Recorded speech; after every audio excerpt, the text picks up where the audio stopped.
Hello and welcome to FPL Mate, your best mate for fantasy Premier League content for the 2023-24 season. My name is Dan and FPL is back because it's time for the Gameweek 30 episode of Buy, Sell, Keep, Avoid. We're going to look at those transfer trends and try and rate or slate some of those transfers that you guys are making. Guys, if you enjoyed this one, make sure you drop a like, do subscribe if you're new around here. Let's get started with the rules. So buys are players you probably don't have but should consider bringing in, sells are players you probably have but should consider removing, keeps are players that you might be thinking about removing but I think you should keep them, and avoids are players that are pretty hyped up right now but I think they're potential traps that should be avoided. I'm getting faster and faster every episode saying that, I swear. A quick look at last week's scores. We'll do this very, very briefly because last week was kind of a unique episode where I wasn't really trying to predict who will score points necessarily, but rather who is worth keeping in and around your team and who is perhaps worth selling at that moment. So very, very average scores if you want to look at it that way.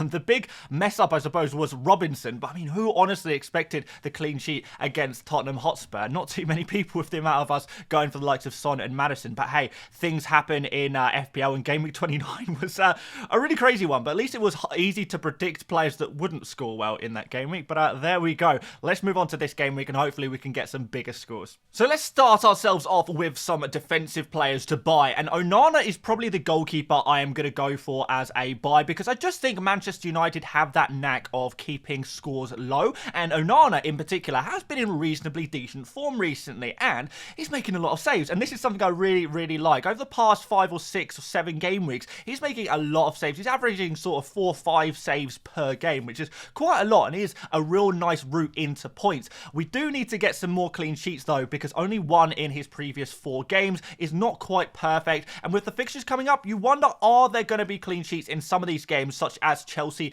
and Liverpool? But they are home fixtures and I do think Manchester United definitely do stand a chance of keeping scores low in some of these games at least. So Onana, particularly because he does have that double game week in game week 37 that we're predicting, I think he's going to be a nice long-term hold. And I think ultimately when we're looking to go for goalkeepers, we do want to go for one who we can just hold for the longest time possible, hold through a long period of time. Another advantage is after these 4 fixtures do look a little bit nicer for Manchester United, and in that double game week 34 we are going to see Onana play against Sheffield United, which is definitely an opportunity for a clean sheet, and we could see him actually outscoring some of those double game week goalkeepers in that particular game week. Another goalkeeper you could go for is Petrovic with Chelsea's 2 double game weeks later on in the season, but I'm actually going to put Malo Gusto here as our defender. 4.2 million, really good value for money, a player in really good form with some decent attacking numbers, particularly in those creative numbers. He's getting into some really nice dangerous areas up on that right flank, which is really beneficial. I think Chelsea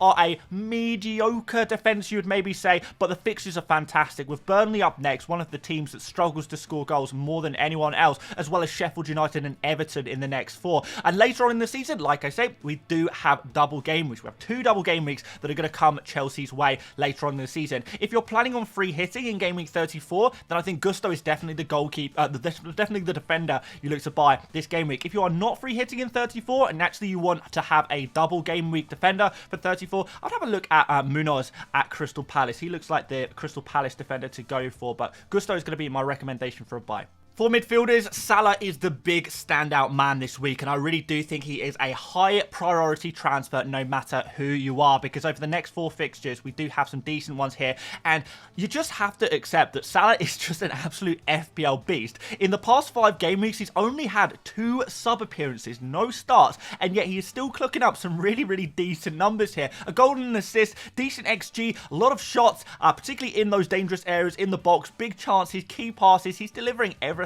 in those few minutes that he's had. Imagine what he can do when he's back to playing 90 minutes in the Premier League. He really could explode, and it's a real captain opportunity for this game week. I think a lot of people don't have Salah at the moment and are only now looking at reintroducing him into their squads. So if you can go in on Salah right now, I think you're going to be in a huge advantageous position, particularly in game week 34 where Salah is a double game week player and a standout captaincy for that game week as well. So you're looking really at captaining Salah a minimum of twice in the next 5 game weeks, even if you do also own Erling Haaland. So a really a crucial player to have in your FPL squad. And I think a lot of people who don't buy him may fear missing out on some potential hauls in the upcoming game weeks. And I'm going to put Isak here actually as our forward buy. I've also considered putting Darwin Nunez in here, but I'm not exactly sure about Nunez and whether he is actually going to be available this game week as well. He does have that small injury issue. I think he's probably going to be fine, but I don't want to bet on that necessarily. Isak, however,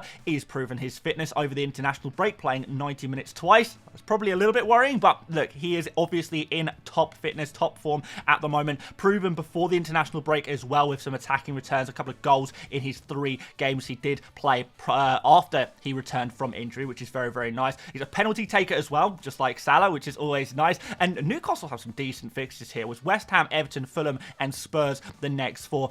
Newcastle, again, another team expected to have a double game week in 37. So that is going to be very nice later on in the season when Isak could hopefully explode. You've just got to have him for that long term and hope he doesn't get injured. But he's one of those players, when he's not injured, he is always well worth having in your team. You just have to hope he doesn't get re-injured, I suppose. I think Flecken is a goalkeeper you might look at selling this game week. With the next fixtures, okay, there are some good fixtures in here, but in general, they are not amazing. And we know with Brentford, you really do need a nice run of fixtures, even including some double game weeks there, to even consider going for Brentford defenders. They are a fairly weak defence in the Premier League this season, and even though Flecken has got a lot of saves in the past 5 game weeks, which has included 6 games, we did see a lot of those saves take place in games where, well, I don't know, he just had some really nice off games, I suppose. But what I would say is that Flecken is not a goalkeeper I want to take forward. No more double game weeks expected.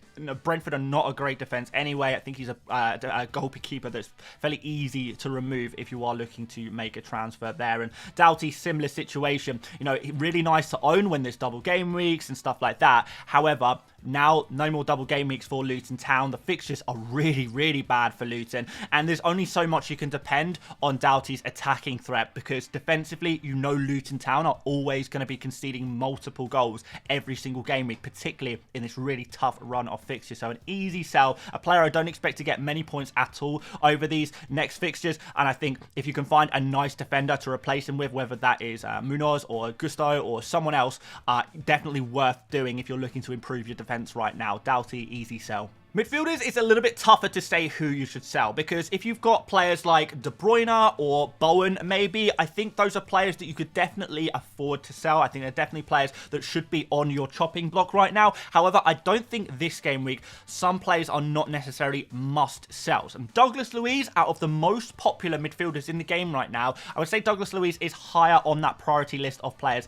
who we don't expect to necessarily score more points. Now, if you're looking to get a Salah, Douglas Luiz sale is probably not going to fund that, and you might look to sell a player like De Bruyne or Bowen or someone like that. But if you are looking for a slightly cheaper midfielder, maybe you're looking to go in on Gordon or Palmer, who are all really nice options, then Douglas Luiz is naturally the kind of player you would look to sell in order to bring in that new midfielder. Sarabia as well, another midfielder with a double game week very soon. One disadvantage of Aston Villa is they don't have any more double game weeks this season. Douglas Luiz, with McGinn and Kamara out, has got a lot more defensive responsibilities here. And although I think Wolves is an okay fixture, even in the okay fixtures, I don't think you necessarily expect attacking returns from Douglas Luiz, because his numbers just typically are not that high. And often, if you're going to see good numbers from him, it is going to be inflated by penalties. Hasn't been a penalty for a few game weeks now for Aston Villa, and therefore Douglas Luiz kind of lacking a little bit here on these numbers that I like to see slightly higher numbers than this if I'm going to have a player in my FPL team. So quite an easy player to remove, particularly after this game week. We've got the likes of Man City and Arsenal both away from home,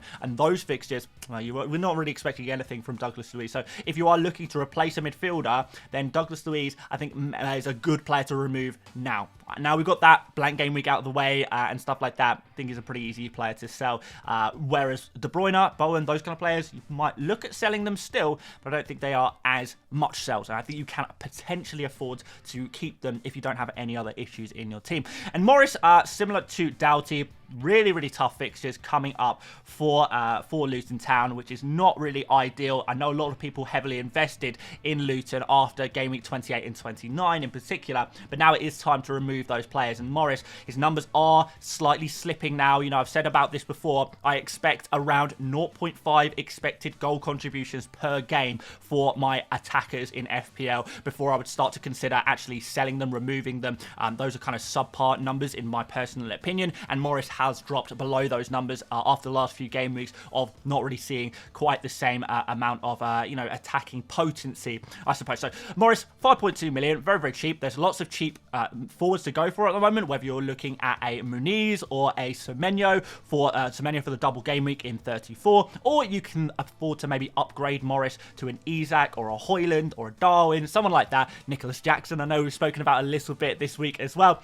These kind of players I would be trying to get, if possible, for Morris and really improve your starting 11 in the forward position. So Neto, despite maybe a little bit of a disappointing run of returns since a lot of us bought him into our FPL teams, I still think is worth keeping, because I look at these next few fixtures, Everton, Palace and Luton, and I think, hey, yeah, there is opportunities for a clean sheet or two here with a Bournemouth defence that actually isn't too bad. They're, again, probably around a mid-table defence at the moment.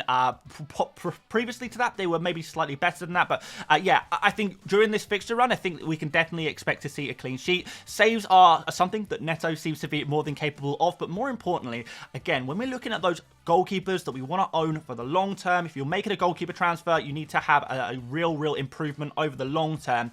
Neto, I don't think he's worth selling, because we've got the good fixtures, and then in game week 34, we're going to have a double game week for Bournemouth. So until game week 34, we've got great fixtures and a double. Don't think he's worth selling at this moment. When we come to game week 36, at that point, Neto probably is a goalkeeper on the chopping block, but until then, I would be more than happy to just keep him around in my FPL team for the next 5 game weeks. I think he's going to have a decent run for the next 5 game weeks and could actually see himself one of the highest scoring goalkeepers during this period of time. And Pedro Porro, again, and maybe another slightly disappointing player in FPL recently, unless you owned him for game week 28, but game week 29, very disappointing there with Spurs conceding for 3 goals against Fulham. And we have to be totally honest and say that, you know, Spurs will continue to be not the perfect defence. Their defensive numbers are up, but they still do seem to concede at least 1 goal per game. This next run of fixtures is an opportunity to get a clean sheet, particularly that Forest game. I do like the look of, and I do think that Pedro Porro still has a little bit of attacking threat. You can see he's only played 2 games in the last 5 game weeks due to injury, but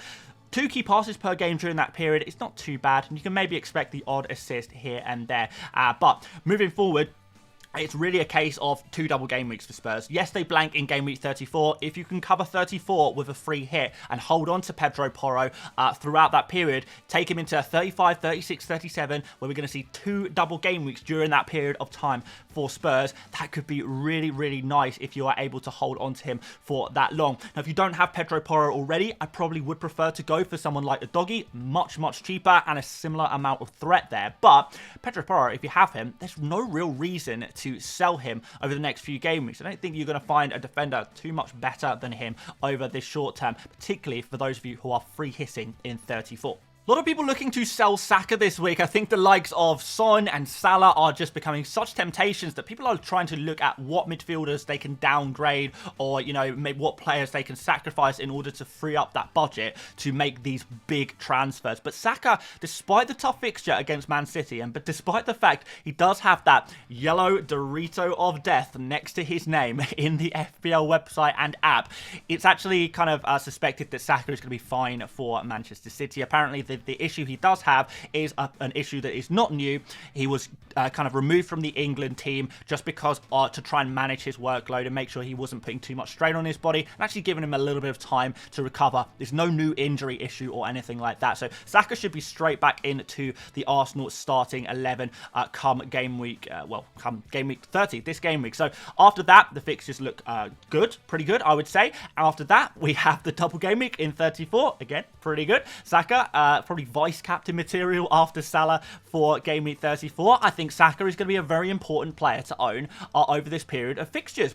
So yeah, Saka has been a top-scoring FPL asset this season. If there's no real concern about his injury status, if we are saying this Man City game is maybe going to be a one-off, we don't necessarily expect him to score well in this City game, but it's Saka. He always has a chance. The best players will score FPL points in any game week, any given game week. But more importantly, after that, he's a player you are really going to want to own. So if you sell Saka now, you're going to have to buy him back. He costs 2 transfers to remove, not just 1. And for our other keep, I'm going to put Dom Solanke here. Again, similar situation with Neto. Great fixtures. Double game week. The underlying numbers for Solanke are actually really good, and they continue to be really good. He's been very unfortunate, and I think a lot of people who maybe captained or maybe even triple captained Solanke in game week 28 will be fully aware of how unlucky you have been with Solanke in your FPL team, because he is constantly in dangerous areas, taking shots, taking those penalties. He's had goals disallowed.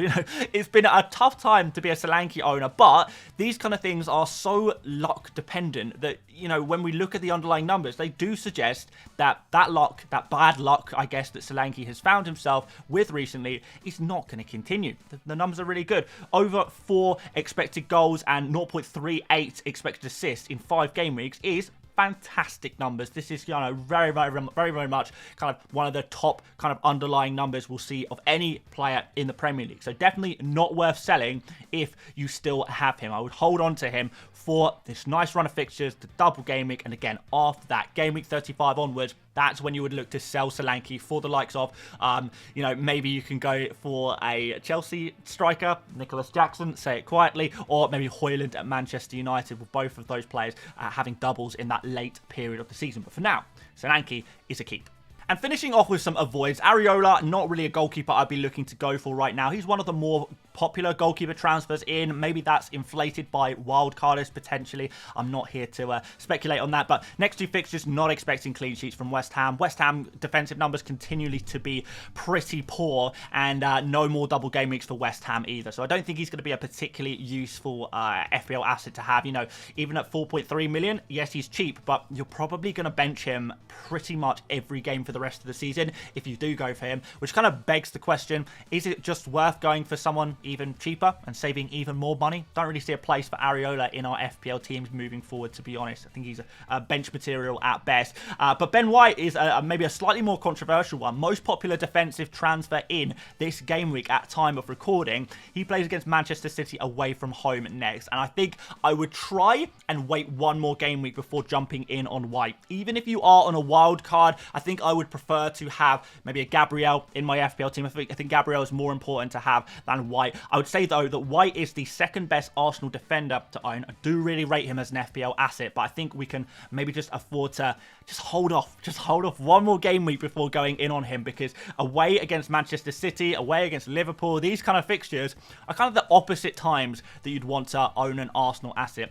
Wildcard is going to be slightly different for you guys because you're preparing for the long term with as many transfers as you like, but you have to question, is buying Ben White this week a good use of a transfer if you could potentially use that transfer in other areas of your team to improve your team in other areas, with the likes of Salah, Palmer, these kind of players who might be far more useful and give you a bigger points gain in this particular game week. Continuing the Arsenal trend, again, I wouldn't necessarily be jumping on Havertz right now. And I guess I would probably say the same thing about Saka. Saka is not in the buy category. He is in the keep category. Havertz is not in the sell category. He is in the avoid category. And I think for many Arsenal players, they are going to be a case of, if you're not on a wild card, they will be a case of don't buy, don't sell. If you have them, great. You'll want to own them for the long term. But if you want to bring them in because you don't have them already, you probably wait until after the Manchester City game. Now, players like Ben White, I still think he's a phenomenal FPL asset, but he has been overperforming quite a lot and getting more returns than is expected of him. A little bit too clinical,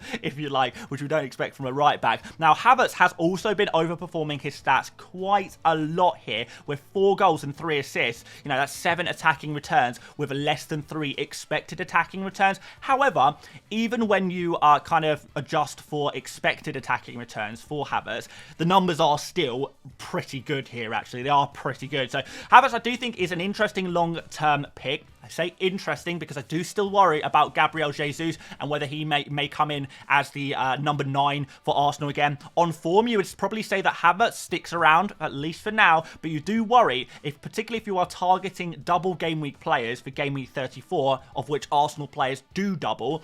Maybe there could be a little bit of a rotation there. We could see a reduction of minutes there a little bit here and there, depending on whether Havertz's form can continue or not. This Manchester City away game, though, is an opportunity to continue to gather information because I don't think he's a must-buy or anything near a must-buy for this particular game week because of the difficulty of the fixture. And Ollie Watkins is a super, super interesting one. I'm putting him in here as another don't buy, don't sell. I think in general, if you already own Ollie Watkins, you probably keep him for this game week against Wolves. Remember, guys, avoids are not sells. However, if you don't have Watkins already, you probably look elsewhere at this point because, like we mentioned, Aston Villa, no more double game weeks for the rest of the season. Aston Villa play Man City and Arsenal both away from home during this next period of 4 fixtures. These are the 2 most difficult games for any attacking player during the entire season. And honestly, I think if you have an opportunity to bring in a new forward into your FPL team,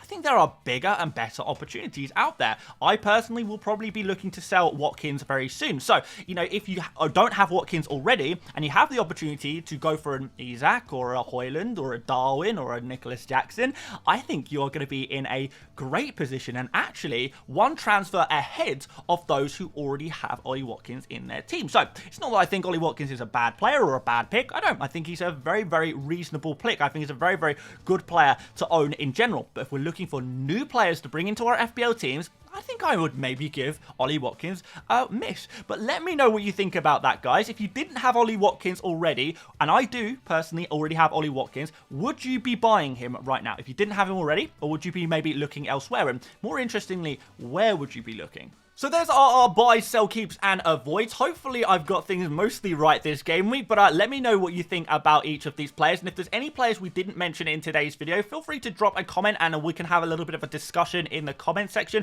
about some of the other options. I'm really curious to hear who your favorite forwards are in particular this game week, because I think that could be a real divisive time that really makes FPL teams start to look a little bit different as people go different routes for those forwards. But guys, if you enjoyed this video, make sure you do drop a like. Do subscribe if you are new around here as well. Feel free to check out some other content. We've already dropped 3 Game Week 30 videos on the channel already over the last couple of days. You know, the grind is back on as we approach the return to FPL. But until then, guys, I will see you tomorrow for the 100 experts, and I'll see you later, mates. Bye-bye.